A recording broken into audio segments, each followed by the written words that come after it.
ஒரு குட்டி கதை. குற்ற உணர்ச்சியே கொல்லும். இதுதான் தலைப்பு. ஒரு ஊர்ல ஒரு மன்னன். அவர் பேர் மன்னன் ராஜவர்மன். நீதி தவறாத நேர்மையாளன்.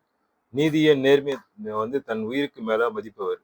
ஒரு நாள் குணசேகரன் என்னும் வெளியூர்க்காரன் மன்னன் ராஜவர்மனிடம், அரசே, நான் என் மனைவியுடன் உங்கள் தலைநகருக்கு வந்து கொண்டிருந்தேன்.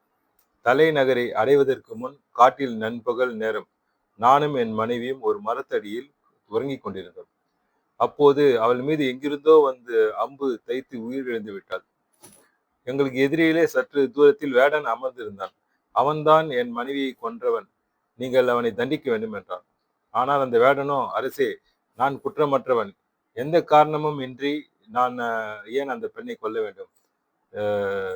நான் அம்பு எய்தவில்லை என்று கதறினான்.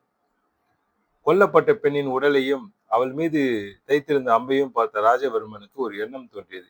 வேடனே, நீ வேறு விலங்குக்கு குறி வைத்து தவறுதாக இந்த பெண் வீடு பட்டிருக்கலாம் அல்லவா என கேட்டான். ஆனால் அப்போது தானம் மயந்து உறங்கிக் கொண்டிருந்ததாக வேடன் சாதித்தான்.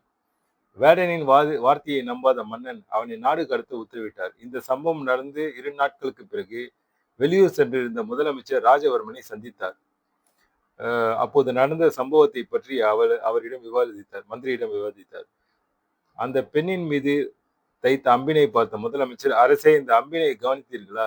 துருப்பிடித்திருக்கிறது. வேடர்கள் துருப்பிடித்த அம்பை பயன்படுத்த மாட்டார்கள். அந்த பெண் உறங்கிய மரத்தின் மீது எப்போதோ அந்த அம்பு சிக்கி இருக்கிறது. அன்று அந்த அம்பு தற்செயலாக அந்த பெண்ணின் மீது விழுந்திருக்கலாம். வேடன் குற்றமற்றவன் என்றே தோன்றுகிறது என்றார்.